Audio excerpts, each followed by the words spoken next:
এটা আমারই বাড়ি, আমার আব্বু হয়, আর আমার যেটাকে মারছে ওটা আমার মা।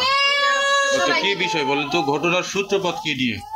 মেহেরপুরের গাংনীতে তুচ্ছ ঘটনাকে কেন্দ্র করে বাড়িঘর ভাঙচুর ও আহত 4 জনের, এক নারীর প্রাণহানি।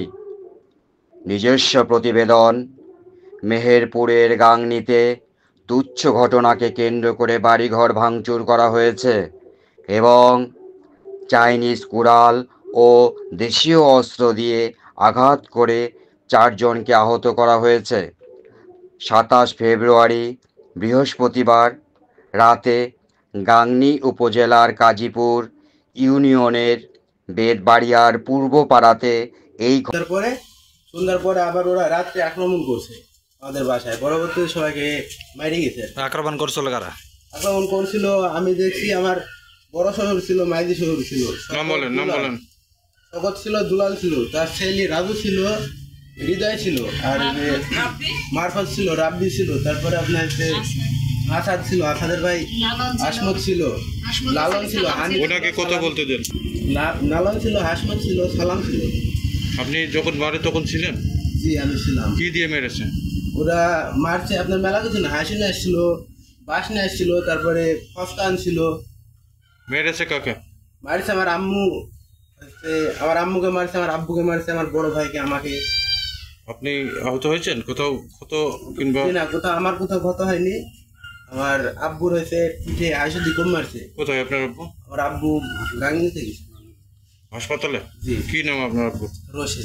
আর আপনার আম্মুর কোথায় মেরেছে? আর আম্মুর পিঠে মারছে আইসুদি। কেটে গেছে? জি, মানে অনেকটা কাটিয়ে। উনি কোথায় এখন? উনি রাজশাহী আছে। ওনার নাম কি? ওনার নাম মাহফুজা। আরেকজন কাকে মেরেছে?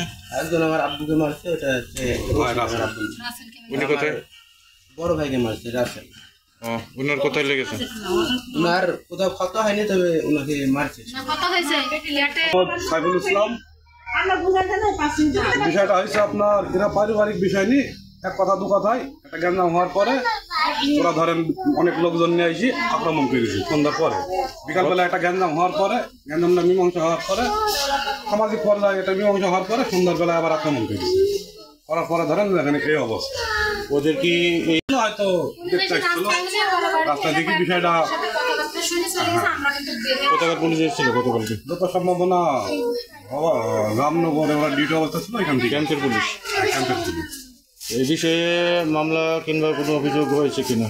অভিযোগ তারা গিয়েছে, এখন কি পর্যায়ে হয় না হয় তারা গিয়েছে। আচ্ছা, এটা কি পারিবারিক বিষয় না পূর্বের কোনো সূত্রতা আছে? না, পূর্ব তো কোনো সূত্রতা নয়, পারিবারিক বিষয় থেকে এটা ধরেন বিশৃঙ্খলা হয়ে গেছে।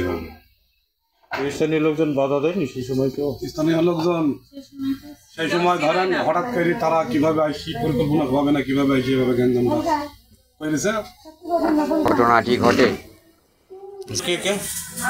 ঘটনায় চাইনিজ কুড়াল, হাসুয়া, রামদা, লাঠি, সরকা, কাঠের বাটন ও ইটের আঘাতে বেদবাড়িয়ার পূর্ব পাড়ার সোহেল, রাসেল, আব্দুল রশিদ ও মাহফুজাকে আহত করে একই পাড়ার শওকত, আসাদ, হাসমত, সালাম, হৃদয়, হানিফ, দুলাল, রাজু, লালন সহ প্রায় 20-25 জনের একটি দল ঘটনায় আহত রশিদকে গাংনী উপজেলা স্বাস্থ্য কমপ্লেক্সে ভর্তি করা হয় এবং ওনার স্ত্রী মাহফুজাকে মুমূর্ষু অবস্থায় রাজশাহী মেডিকেল হাসপাতালে ভর্তি করা হলে মাহফুজার মৃত্যু হয়।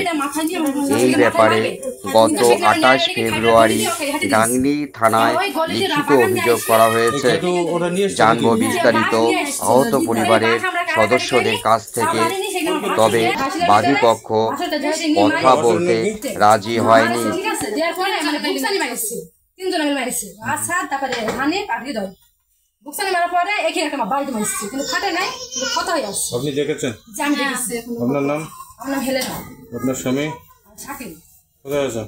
ঢাকায় আসছে, আর রাজ্যে মেডিকেল আছে। আপনার বাসা কোথায়? এটা আমার বাসা। বাবার বাসা কাজীপুর। শরীরকে মারতে আসলো, সেই সময় খাইতে নিয়ে গেল। তারপরে আসাদ আর হৃদয় আমার স্বামীকে ওইখানে হয়েছে ধরে মাছ আপনার স্বামীর নাম রাস্তা রাসেল।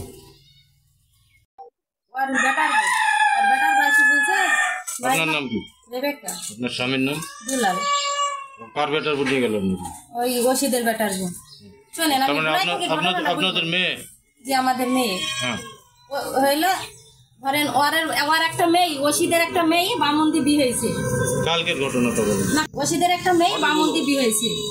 এবার বামন্দি বিয়ে হয়েছে, সেই মেয়ের একটা বাচ্চা হয়েছে। সেই বাচ্চাটা এখানকার হাড় ভেঙে গেছে। তো সেই জামাইতে আইসি বইকে বলছে যে সাবমিনকার বাচ্চা ঠিক করে রাখতে পারে না, তোমার বাড়ি মেয়ে থাকবো কেন? তাহলে সেই বাচ্চাটা হলো মেয়েটা গন্ডগোল করে সে জামাইটা নিয়ে গেছে, বুঝছেন? নিয়ে গিয়েছে। এবার এইখানকার ওর শাশুড়িরা দেখতে গিয়েছে।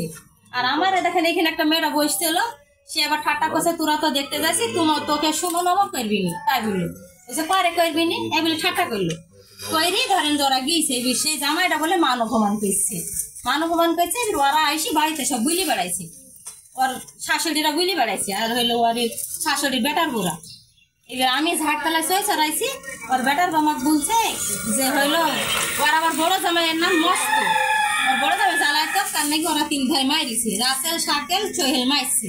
তো বলছে এই যদি সুমন আসে, ওর ছোট জামাইয়ের নাম সুমন, তো এই যদি সুমন আসে তাহলে সুমনকে ধরি ঈদ আসবে, সুমনকে ধরি হাত পা ভাঙিয়ে দেবো, ও হইলো শাসন করবে মস্তর মতো।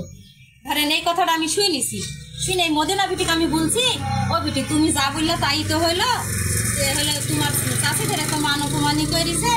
দেখে নেবার ওর জামাই মস্তফা কাজ করছে, মস্তফা আবার শুনেছে ধরেন যে হইলো আমাকে অপমান করছে বুঝছে, আবার সুমনকে বলছে। এই কথা যাই মস্তর বকে মস্ত বলিছে ওই বাড়ির মেয়ে শিউলিকে। শিউলি আবার আমাকে ডাক্তার দি পাঠিয়েছে বড় ভাইসকে দি। আমি ভাত রান্না করছি, তা বলছি আমি চালটু ধুয়ে দিয়ে আসছি, তুমি যাও শোনা। এবার আমি চাল ধুয়ে দিয়ে ওর বাড়ি গিয়েছি। এবার যার সঙ্গে সঙ্গে ওর বড় মেয়ে চেয়ারে বসে, আর ওর শাশুড়ি দাঁড়িয়ে আছে। আর আমাকে বলছে যে ও মাঝমা তোমাকে আমি কি বলিস এই কথা? তা বলছি শোনা তুমি বুঝলে না বাসতলায় তোমরা তো সবাই বুঝলিসা, তো বলি শাড়ি মিথ্যে কথা বুঝা কেন? আর রম দেওয়ার শাশুড়ি আমাকে 2 গালে একটা ঠাস ঠাস করে চড়াত নাই দিছে। ওই হলো ওই আমার সেই জামাই আর হলো মা চড়াত নাই গেছে। তা আমি কানতে কানতে আসতে আর বলছে রাস্তাতে আসে আমি বলছি মস্তফা যে তুমি বুঝলি শাড়ি তোমার বউ আমাকে ডাকি না যাই মায়ের খাইলো কেন তোমার সাউরি দিয়ে? যে ওর জামাই বা বুঝছে যে তোমাকে যেমনি মারছে তুমি মারবা। তা বলছে আমি কিসের জন্য মারতে যাবো? এই মুহূর্তে আমার বড় ছেলে আছে আর আমার এই জায়ের একটা ছেলে 12 বছর ছেলে আছে, তারা তাইরি যাইছে। আমি শোনা তোরা যাইস নি, আমারে মারছে আমারই মার, তাইরি যাইছে। এর মধ্যে আসার দোকানদার এখানে হানিফ টানিফ আরো দোকানের মানুষ আছে। আমি বলছি ও ভাই মাছ ভাই ঠেকানগা ঠেকানগা। এবার ও ধরেন ঠেকাই দিয়েছে, ঠেকাই যাই। এর মধ্যে ওর বড় ছেলে কাজে ছিল, কাজে থেকে চলে আসছে। আর আমার যাই ছোট ছেলেরা ওর মধ্যে ঘুরে বেড়াইছে বাড়ির মধ্যে। আর ওই ছোট ছেলেটাকে সবাই মিলে ঠাঁসি ধরে মারতে যাইছে। আর আমার ওই ভাসুর সেই আসার দোকানদার আর এরা হানিফ ওরা ঠেকাইছে। কি হয়েছে গতকালকে? মানে পুরো ঘটনা শুনলে তারপর গান বুঝবে না। আমার মেয়ের বিয়ে 3 বছর আগে, 3 বছরের মধ্যে আমার মেয়েকে নিয়ে যায়নি, কোনোদিন নিয়ে যায়নি, বাচ্চাইতে তাও নিয়ে যায়নি। এই নিয়ে যায়নি। আমার সাথে যৌতুকের টাকা চাইছিল 1 লাখ টাকা, মেয়ে 1.5 লাখ টাকা যৌতুক বান্ধা আছে। তার ভিতরে ওর বাড়ি জমি যে বিক্রয় হয়ে যাইছিল, ওর মায়েরা বেশি গেছিল, ওই জমির জন্য আমি 3.5 লাখ টাকা আমার বিয়ানকে টাকা দিচ্ছি, আমার জামা সহ জানি বিয়াই জানি। সেই টাকা নিয়ে যাওয়ার পরে জমি কিনে 1 কাঠা আমার মেয়ের নামে দিচ্ছে, 1 কাঠা জামাই নামে দিচ্ছে। এখন বিয়ানটা বললে যে আমার এই টাকা তুই দিস নি, আমার ছেলেকে আমি জমি দিচ্ছি, তোর মেয়েকে তুই কিনেছি। তাই নিয়ে গন্ডগোল হয়েছিল। হওয়ার পরে একটা মিটিং ডেকেছিল, ডাকার পরে ওই মিটিং থেকে আমার মেয়েকে ওরা জোর প্রপত্তি নিয়ে আসে, কোনোদিন নিয়ে যায় না, তার জোর প্রপত্তি নিয়ে আসে। নিয়ে আসার পরে আনা যা 1.5 মাস হয়েছে। 1.5 মাসের মধ্যে আমার মেয়েকে পুষ মাসের মধ্যে রাত 3টে থেকে উঠে রান্ধে নিয়েছে, আমার মেয়েরা নিয়েছে। আমার মেয়েরা তো কথা বাধা জানি, সেই জন্য আমি ওই 1.5 লাখ টাকা 1 লাখ টাকা যৌতুক দিতে চাইছিল। কিন্তু আমার মেয়ে যা মানান, আর আমার মেয়ে যত নিচে চড়া, ওই বাড়িতে আমার বিদ্যাই চলে না। তারপরে আমার মেয়ে একটু খুঁত আছে যে কথাটা বাইরে যায়, সেই কারণে আমি বিদা দিয়েছিল, যৌতুক হিসাব দিইনি। তো যৌতুকের টাকা দিব তাই বলে দিয়েছিল। দেওয়ার পরে ওইখানে মানে মেয়ে আমার তুলি নিয়ে আইলো। নিয়ে আসার পরে এই 1.5 মাসের মধ্যে আমার মেয়েকে খুব অত্যাচার করে। আমার মেয়ের খড়ি নাই, খেয়াল নাই, কিচ্ছু নাই। আমার মেয়ে ওই বাগান বাগান পাতা কুড়ি নিয়ে আসে, বাঁশের পাতা তো চেনি, ওই পাতা কুড়ি নিয়ে আসে রান্ধে। তার ভিতরে নুনদা দিয়ে আমার মেয়ে জাল দেবো, ওই পাতা দিয়ে রান্ধা একটু লেট হয়, তার জন্য আমার বিয়ান আমার জামা সবাই আমার মেয়েকে অত্যাচার করে। সহ্য করে আমার মেয়ে ভাত খাই যাইছে। তারপরেও আবার এর মধ্যে আমার জামাই কোনোদিন আমার মেয়ের হাতে টাকা দেয় না। আজ এক সপ্তাহ আগে টাকা দিয়েছিল 700 গান টাকা দিয়েছে, তার ফের রাইতে আবার টাকা হারিয়ে যাইছে। আমার জামাই সকালবেলায় টাকা আসাইছে, আমার মেয়ের ব্যাগনে বার করতে যাই, আর টাকা নাই। এবার আমি বললো যে এই টাকা নাই, তাহলে টাকা কে নিল? এই টাকা যেই নাও ঘুরিয়ে দেবার মেয়েকে দিশার। আর বাড়ির লোক বললো যে না, ওই ঘরের টাকা ঘরে আছে। আমি তাহলে সন্ধ্যাবেলা দিক পাবিনি। সন্ধ্যাবেলায় যাই আমার মেয়ে দেখছি কাঁদছে। আমি এই টাকা যেই নিয়েছে তার ভর কখনোই ধরবে না, কারণ আমার মেয়ের খুব কষ্টের টাকা। তাই বলে আমি একটা ই করছিল, আমার বিয়ানের বাড়ির লোক আমার উপর রাগি গেছি। রাগি যার মানে রাখি ভাই, তাহলে এই টাকাটা যদি আমার মেয়েরও হারিয়ে গেছে, আমার বিয়ানেরও ছেলের হারিয়ে গেছে, তাহলে আমার বিয়ানটা রাখবে কেন? আমাকে অনেক রকমের শাসিছে আমার বিয়ানের মেয়েরা, যে ওকে কাইটে ফেলবো, মাইরে ফেলবো, মারবে তো আমাকে। আমি জানিনি, তারপরে ওর বাড়িতে আমি যাই। এবার আমার মেজো যা যে কি বুঝলিছে আমি জানিনি, পুরোটাই আমি জানিনি।